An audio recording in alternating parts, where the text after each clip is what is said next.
Pour vous, je propose de passer à la partie Tool in Action. Donc pour la partie Tool in Action de cette semaine, oh mince, je l'ai pas mis ici. L'outil que je vous propose de découvrir ensemble, en vrai j'ai déjà creusé de mon côté, c'est un outil qui s'appelle Fluid tout court, mais en vrai c'est Fluid.js, un outil JavaScript. Encore une fois, désolé pour les noms JS, dont le but est de détecter les fuites mémoire pour des applications front-end. Alors, d'après, il y a un billet qui a introduit la techno, etc. La personne, elle est très versée sur ce sujet, elle a déjà rédigé pas mal de choses par rapport à tout ça, il s'appelle Nolan, je crois. Voilà, le sujet des fuites mémoire l'intéresse particulièrement sur tout le côté front-end. Et donc, dans la suite de ses travaux, il propose un outil qui permet assez simplement de checker, de vérifier si votre application a des fuites mémoire côté front-end, sachant qu'il liste 4 types de sources de fuite potentielles, donc les objets au sens où l'accumulation d'objets, notamment quand on va utiliser des variables globales, des stores locaux, des machins comme ça. Autre source probable de memory leak, c'est tout ce qui va être event listener. Donc si jamais on commence à poser des event listeners partout, qu'on oublie de les supprimer, qu'on ne gère pas forcément très bien le cycle de vie des event listeners, ça peut partir assez rapidement en cagade. Tout ce qui est aussi gestion des nœuds du DOM.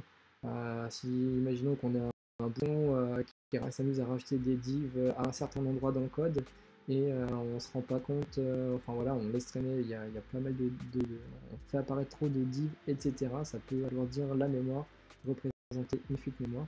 Et quatrième grande source qui va noter, c'est tout ce qui est array, map, etc. Alors j'ai l'impression que c'est à peu près lié au premier truc, mais voilà dans ce qu'il donne. Je vous invite à consulter l'article et surtout la vidéo.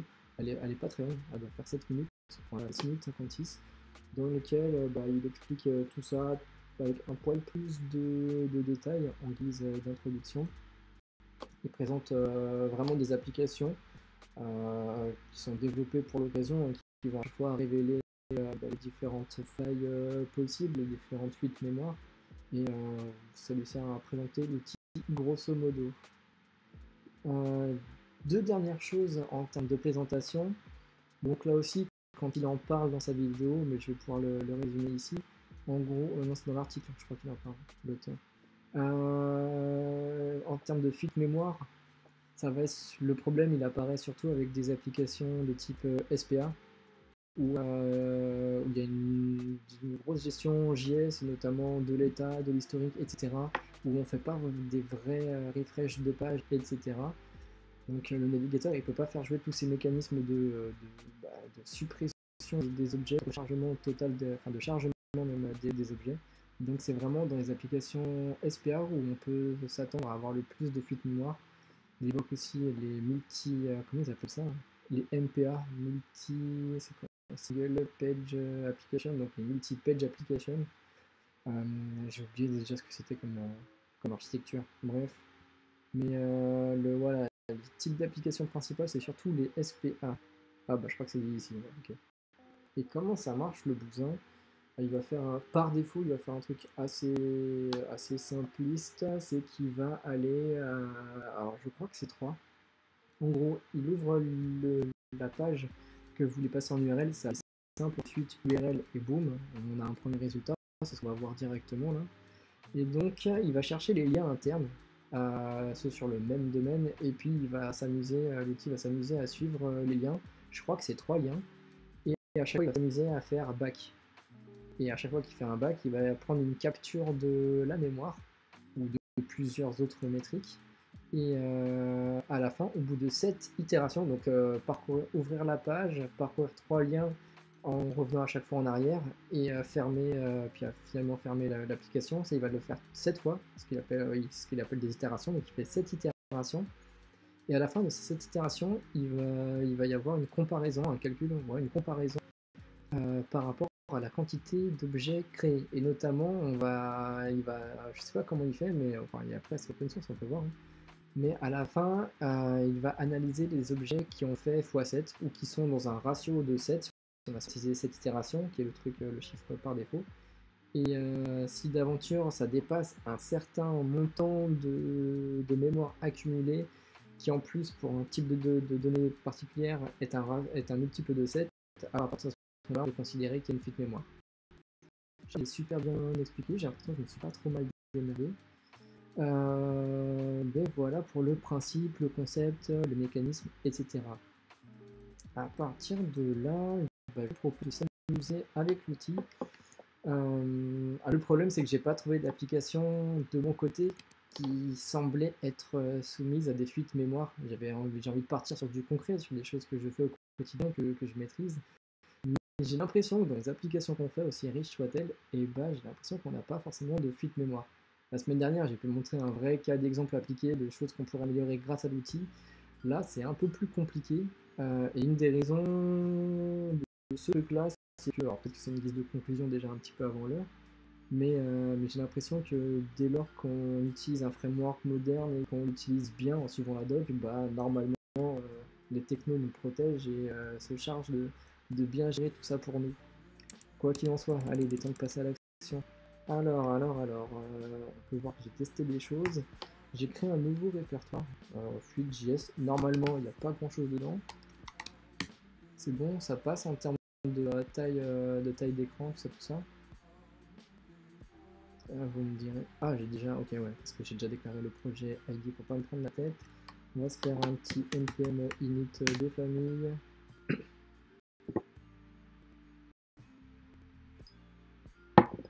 Fuite, ouais.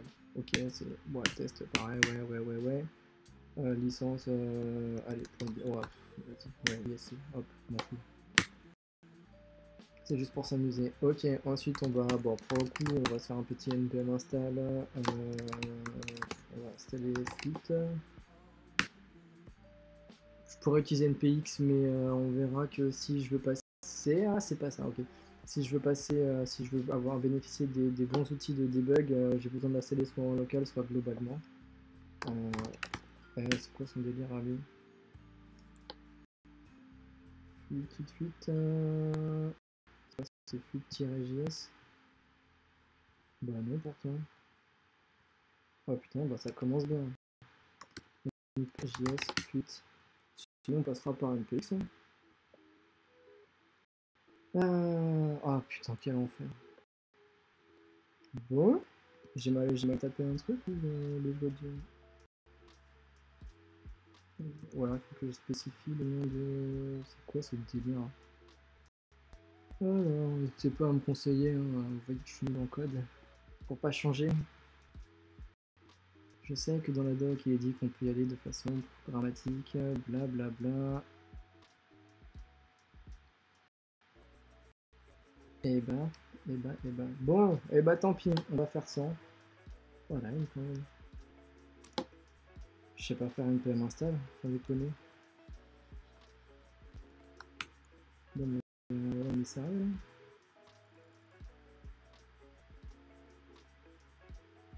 là? Ok.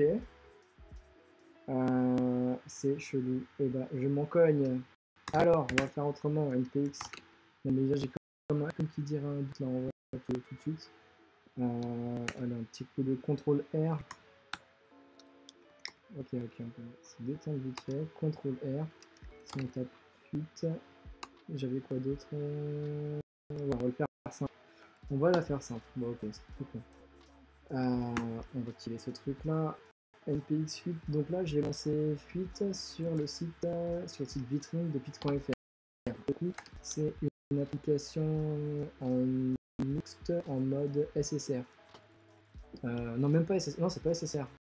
C'est en mode génération statique. Donc derrière, c'est du Nux, mais qui est collé sur un framework, un CMS headless qui est Prismic.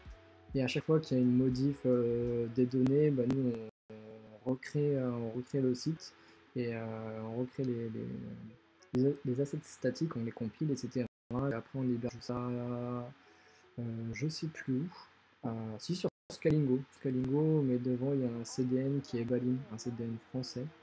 Donc j'ai déjà dû parler. Et donc Pix.fr, c'est le site vitrine de Pix. On voit quand même pas mal de liens. Voilà, je pense qu'il doit y avoir une bonne trentaine ou cinquantaine de pages sur le site. La première page, elle est assez conséquente malgré tout, mais tout ça c'est du statique. C'est du mixte dont les images normalement étaient optimisées. Merci Yann Bertrand. Vous pouvez aller voir sa chaîne Twitch et son dernier live qui explique comment est-ce qu'on a pu optimiser les images des sites vitrines de Pix. Bref, je reviens dessus, je lance la suite, je lance l'outil et on va pouvoir se rendre compte en live de ce qui se passe. J'ai vraiment, là j'ai un petit doute quand même, j'ai un petit peu peur de ce qui va se passer parce que ça marchait avant le live, mais là par rapport à l'objectif comme résultat, ça me fait un peu flipper. Alors moi ça se passe bien pour le moment.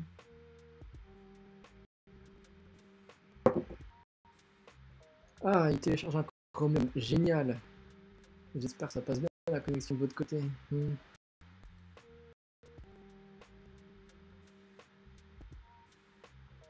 Plus musique. Je vais mettre un tout petit peu sur la musique.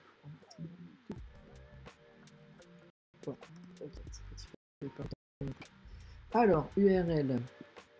On voit qu'il va sur pix.fr, scénario default, qui va lancer 7 itérations. Si on regarde le code source, on voit que il a une toute première phase, une phase quelque part de test où il va checker si je me rappelle bien là, et que j'ai bien compris.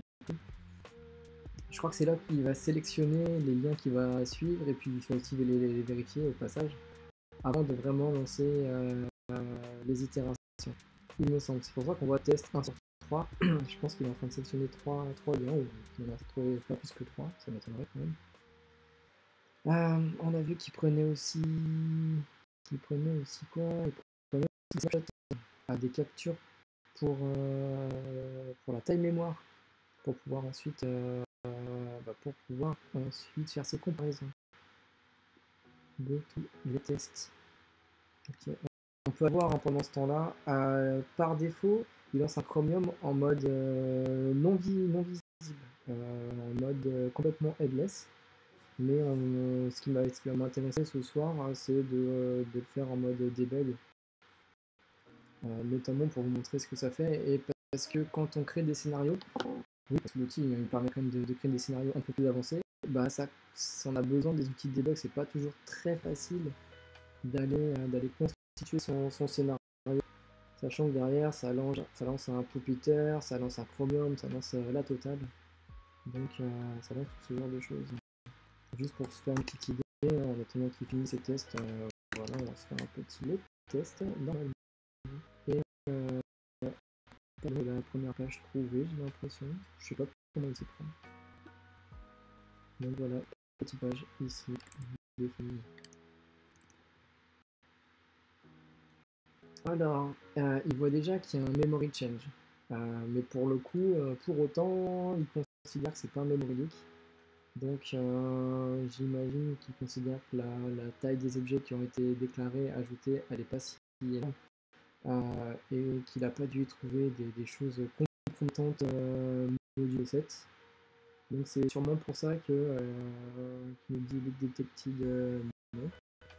Il faut savoir, comme c'est une application mixte générée avec du statique, c'est qu'il y a quand même toute une part de JS. Alors, est-ce que je vais pouvoir le montrer ça en attendant qu'il fasse ses tests?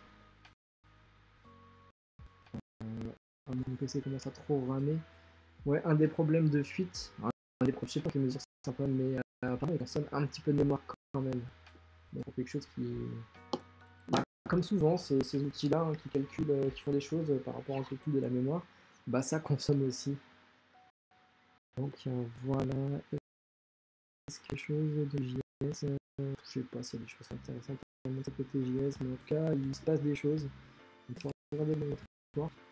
Et toute la page statique, machin truc que c'est, bah il y a quand même, on voit le Matomo ici, hein, et il y a quand même des scripts qui sont chargés, qui ont quand même. Ah, il y en a quand même un petit peu du JS, même s'il modifie tous ces trucs-là. Il y a quand même 2-3 trucs. Ok. Il y a un petit paquet de JS, tout ça pour un site web. Est-ce qu'il a fini? Il est en train de finir. Et donc le troisième truc qu'il décide de faire, c'est intéressant sur la page actualité qui est une liste d'articles. Parce qu'on n'a pas paginé le machin. Donc il peut y avoir pas mal d'éléments dedans. Si on va voir à quoi ça ressemble. 3, 4, 5, 6, 7, 8, 9, 10, 11, 12. Voilà, bah ouais, c'est souvent des bacs et des trucs comme ça, il peut trouver matière. Là encore une fois, on est sur un site. Donc voilà, on sort de là, on n'a pas forcément. Apparemment c'est cool, il n'y a pas de memory leak. Alors l'idée c'est d'aller un peu plus loin. Je propose de faire connaissance un peu avec l'outil avant de passer à une vraie SPA. C'est pour ça que vous voyez le serveur tourner là à droite. Parce que j'ai même des scénarios sur PixApp, qui est vraiment notre application métier riche. À l'époque, on aurait parlé de RIA, Rich Internet Application, pour ceux qui ont du flex. Et ça peut être un peu plus intéressant. Donc, autre chose qu'on va faire, hein, maintenant qu'on est là, on va checker ce qu'il est possible de faire. Alors, est-ce que c'est un mot H? J'ai vraiment évité pour une connaissance. Pourquoi pas, ça marche avec une PX. Il y a une connerie de Spaceman, un truc dans ce genre.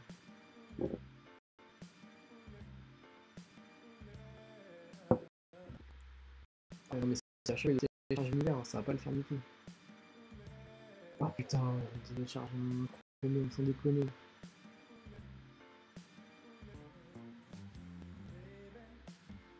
Non, il faut que je trouve la solution, c'est pas possible. Je peux péter le câble. Si vous l'avez la commande, n'hésitez pas à l'envoyer, parce que là. C'est juste pas possible de vivre comme ça. Dans son blog, installe. Il va chier. Hop. Putain, bah non. Mais sur NPM.js, je vais aller voir jusqu'au bout finalement.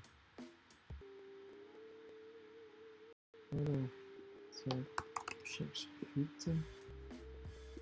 Bah ouais, il est là, putain.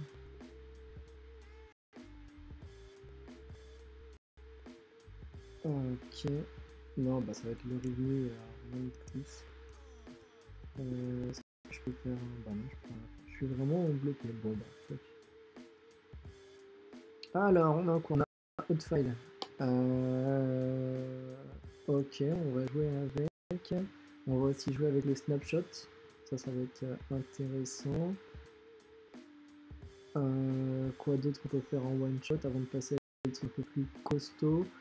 Il y a le mode debug, dont ça on verra après. Par défaut, il affiche la progress bar, donc toutes les informations qu'on voyait ici. Si on est en mode CI/CD, je pense qu'il y a moyen il n'y a pas d'intérêt à afficher les progrès. Donc je pense que ça sert à ça de cette option là pour désactiver. Le browser arc, c'est si jamais on veut, j'imagine, passer des options au navigateur du style en rapport avec la sécurité ou avec la taille de la frame, la taille du port, je sais pas si on dit ça comme ça, mais enfin la taille de la fenêtre en tout cas qui va exécuter le navigateur et toutes ces joyeusetés là. J'ai l'impression que c'est juste un passe-plat vers Twitter cette machin là. Là, sont la help. Ok, on va commencer par des options simples. Donc on va se dire un petit. Cette partie-là, je la découvre un petit peu avec vous. Output, bah vas-y, output, hein, qu'est-ce que je te dis? C'est du JSON, bah JSON. Et on a dit quoi? -H pour avoir le snapshot. Et le tout sur pix.fr. On va baisser le nombre d'itérations. Dans la doc, ils disent que 7 c'est bien par défaut parce que c'est mon premier, que c'est un grand machin. On va mettre 3.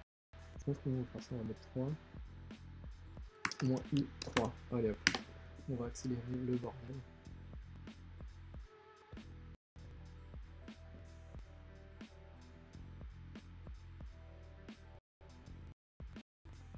Il reste qui?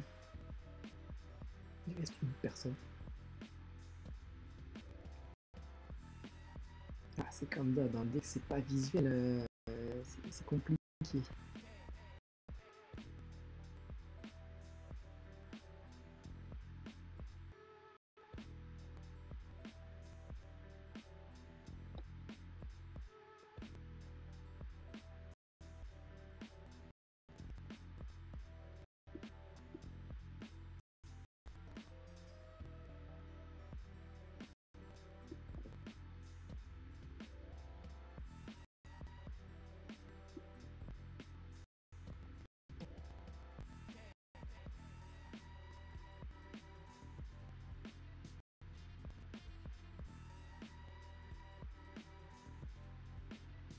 Alors, attendez, je modifie l'écran du chat. Ok.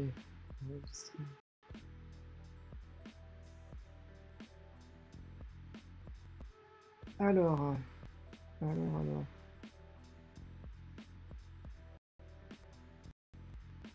Voilà, il continue de tourner.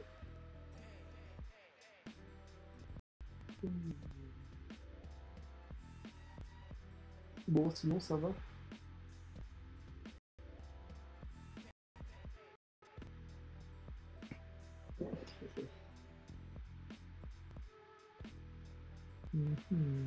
Analyse, Snapchat. Ah, putain, autant de temps en train de me foutre ma machine. Ok, qui l'a trouvé cette fois? Waouh, qu'est-ce que c'est que cette affaire? Il est en train de faire des dingueries de machin. Output, il a foutu ça dans Output. Ah, cette fois-ci, il a trouvé des choses. Non, il a pas trouvé. Memory change.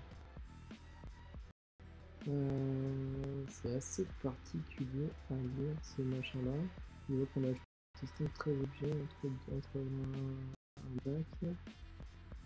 Je suis pas certain de savoir lire parfaitement ce machin.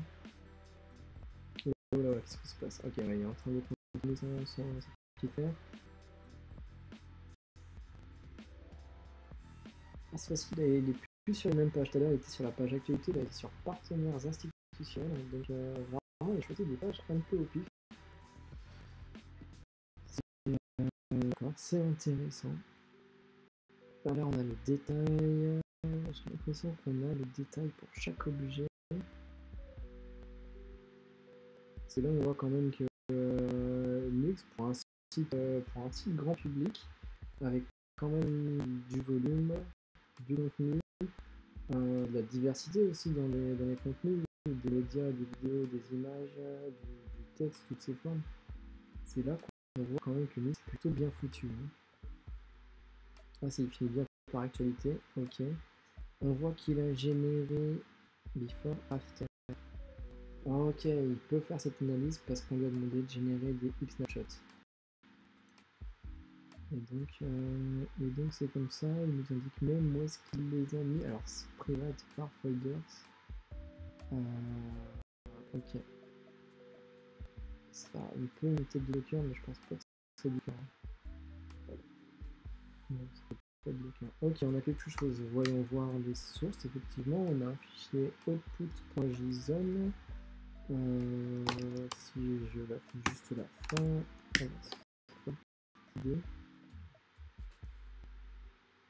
Bah, au final, on obtient tout le détail de ce qu'on a vu plus haut. Mais pour ceux qui aiment la data, etc., il y a moyen de s'amuser. Très bien. Et bien maintenant, la suite, c'est de jouer ça sur une application un peu plus costaud. Et donc, comment est-ce qu'on s'y prend pour faire ça? Si je me rappelle bien, il suffit de créer un fichier qui s'appelle scénario. Donc, c'est ce qu'on va faire de ce pas. De ce pas. Allez, on s'accorde un tout petit temps, 5 minutes, peut-être 1 heure, pas besoin de faire beaucoup plus par rapport à cet outil. Mais en vrai, j'ai vraiment envie de montrer comment ça se passe à un scénario. Non, je vais faire autre chose. Pas m'amuser à perdre du temps à tout refaire, sachant que j'ai déjà de la matière par rapport à tout ça qui est posté sur GitHub en plus. Je vais sortir mon bon vieux. Je vais sortir VS Code pour une fois, même si je ne maîtrise pas plus que ça. Viens là, VS Code, s'il te plaît. Hop, ok. Donc je me suis fait un projet normalement sur mon GitHub dans lequel on pourrait retrouver les sources. Alors par contre, il faut avoir quoi? Il faut avoir un Pix qui tourne. Vous savez taper sur Pix. Test fuite JS. Voilà. Ainsi, je mettrai le lien en description. Dans le scénario, on va taper sur l'application Pix App, donc en local. Après, j'ai fait en sorte que ce soit configurable avec un OS, parce que là, il faudrait changer les credentials pour le test. Donc, par défaut, en local, c'est 4200, c'est du Ember.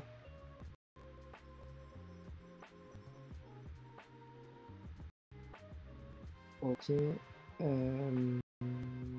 On va se connecter, userpixel, example.net, tout ça, c'est dans les seeds, normalement.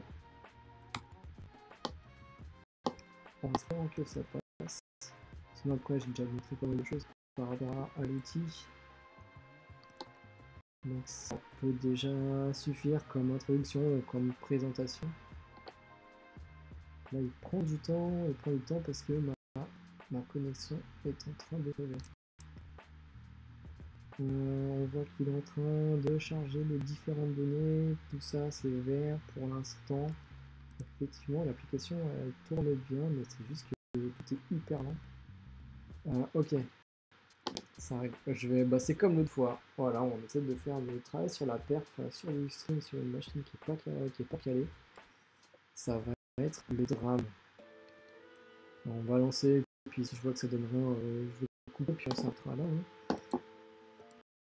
Si on reprend, alors quand on veut pousser un peu plus loin l'outil, la chose à faire, donc on peut notamment définir. Alors, soit on un fichier qui s'appelle setup.mjs. Et c'est le fameux "-s", "-setup", et puis on se contente de mettre un setup, une fonction, d'exploiter une fonction dans un fichier MJS en l'occurrence. Mais si on veut aller beaucoup plus loin, notamment travailler sur les jeux de test pour chaque itération, si on veut avoir un scénario plus avancé que le scénario qui choisit 3 chemins et qui revient en arrière, et ben on peut définir toutes ces choses. Donc voilà 3 méthodes qui sont itération, test et setup. Et là en l'occurrence, dans mon scénario, je lui fais quoi? Ouais, vu que je vais lui passer en URL, on va prendre la ligne. Hop. Par exemple, je vais lui passer directement localhost 4200. Et si d'aventure on n'est pas connecté, alors si on est connecté, tant mieux, il va pouvoir vivre sa vie, mais si on n'est pas connecté, normalement on va avoir une fenêtre d'authentification. C'est exactement ce qui s'est passé tout à l'heure quand j'étais ici. Au départ, j'arrive, comme on va ouvrir une nouvelle session de navigateur, on arrive ici, boum, 4200. Voilà, on arrive ici, si je tape 4200, on tombe sur la fenêtre de connexion. Et donc, ce que je dis dans mon setup, c'est que si d'aventure je tombe sur une fenêtre de connexion, je saisis dans les champs qui vont bien les username, password. Derrière, c'est du Peter, on a accès facilement, enfin l'API elle est bien foutue, on peut le voir directement dans le scénario. On voit qu'on a accès à la page en termes de paramètres, donc on a 3 hooks, setup, create test et puis itération. Et à chaque fois, on a les bons paramètres qui vont bien. Page aussi ici, et en dessous, la partie data ici, ça ce sont les data qui sont issues de cette méthode ici. Je pense qu'il intercale des méthodes de cycle de vie, je les connais pas exactement. Quoi qu'il en soit, quand on arrive, voilà, setup, et si on tombe sur la page connexion, on lui dit d'aller récupérer, d'aller saisir, d'aller taper dans le champ login le username, puis le password. On lui dit de cliquer sur le bouton tout va bien pour se connecter. Une fois que le setup est réalisé, s'il voit un fichier, enfin une méthode create-test, il va aller checker les données qui va jouer pour chaque itération. Et sinon, pour chaque itération, par les 7 ou les 3 en l'occurrence ici, il va jouer exactement ce que je lui dis de jouer, c'est que ça reste du Puppeteer, et moi je fais un truc un petit peu plus évolué. Je fais pareil, je dis d'aller rechecker les différentes URL celles-ci, mais derrière je fais pas back, mais je le fais revenir sur la page d'accueil à chaque fois. On va jouer ce scénario et puis on va voir ce que ça donne. Donc si je vais si je retourne sur mon projet, hop, donc là je change de projet pour pouvoir me tester Pixap en l'occurrence, et que je lui fais un petit test qui vaut quoi déjà, suite, scénario, tout ça. Je vais pas pouvoir tester les modes debug pour ce soir, mais après c'est assez bien présenté dans la vidéo d'introduction. Il suffit de se laisser porter et ça marche. Donc là, si je fais npm test, en espérant que la machine et la connexion tiennent, normalement on va voir apparaître des choses dans l'encart de droite, là, sur la partie droite. Voilà, des premières API qui sont appelées, tout ça. Donc là, ok, ici on voit qu'il se connecte bien.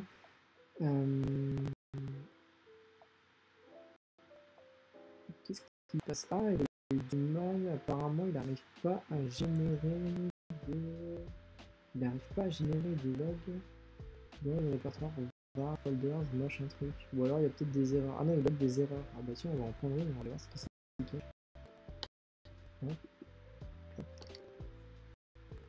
Si je vais voir une nouvelle fenêtre. Ouais, on va voir.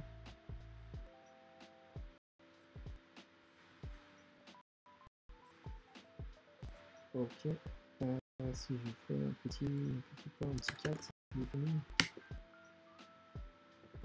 oh là, il s'est passé des choses.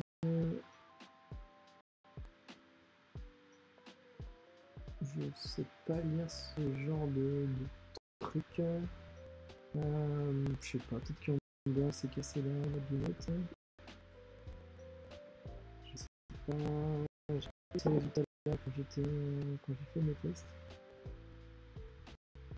Bon bah apparemment voilà, il tourne. Je pense que la dernière fois que j'ai lancé le machin, ça m'a pris 5 minutes, mais la machine elle était bien. Là je pense qu'on va sortir à une bonne demi-heure comme c'est parti. Donc voilà, désolé, je pourrais pas montrer le résultat tout de suite. En tout cas, il y a encore une fois le répertoire GitHub sur lequel il y a des scénarios un peu plus avancés. Ce qui trouve je l'ai ici. Mince, il y a 2 secondes. J'ai bougé. Test of fuite, machin truc. Dans lequel je faisais un peu plus le sujet, faire des scénarios, etc. En guise d'inspiration. Ah, j'ai pas mis à jour, il va falloir que je pousse les sources. Mais voilà, je vais pousser les sources et puis je pourrai trouver tous mes travaux là-dessus. En espérant, bah voilà, en espérant que ça intéresse tout le monde. En guise de conclusion sur cet outil, bon, c'est comme tous les outils qui traitent à la perf, au test de charge et compagnie. Ça fait un petit peu peur à d'y mettre les mains. La doc, elle vaut ce qu'il vaut, c'est pas toujours facile de s'y repérer, mais au final, on arrive quand même à faire des choses intéressantes, ça donne des résultats souvent intéressants. Là, c'est pas les bonnes conditions, mais sinon, c'est intéressant quand même. Après, ce outil en tant que tel, encore une fois, hein, c'est de la fuite mémoire sur les applications front, donc c'est vraiment un marché de niche pour le coup. C'est vraiment des problèmes très, très spécifiques. Et encore une fois, si je partir sur le moment où on n'est pas sur une SPA, bah, ce sera moyennement utile. Et si jamais on est sur une SPA mais qu'on suit bien, qu'on va passer par un framework moderne à jour et qu'on respecte tout bien, il n'y a pas de raison qu'on ait vraiment sauf à surexploiter du Redux, un store, un contexte, des hooks, j'en sais rien. Mais je vois pas comment est-ce qu'on peut avoir vraiment des problèmes de mémoire là-dessus. Dans tous les cas, je suis content, ça me fait un outil en plus dans ma besace. Et puis voilà, c'est assez une de jouer avec. Sur ce, bah, je propose de se quitter ici. Et puis voilà, j'espère que vous avez passé un bon moment. Et je vous souhaite une semaine magnifique. Et je vous dis à la prochaine. Salut, bonne soirée.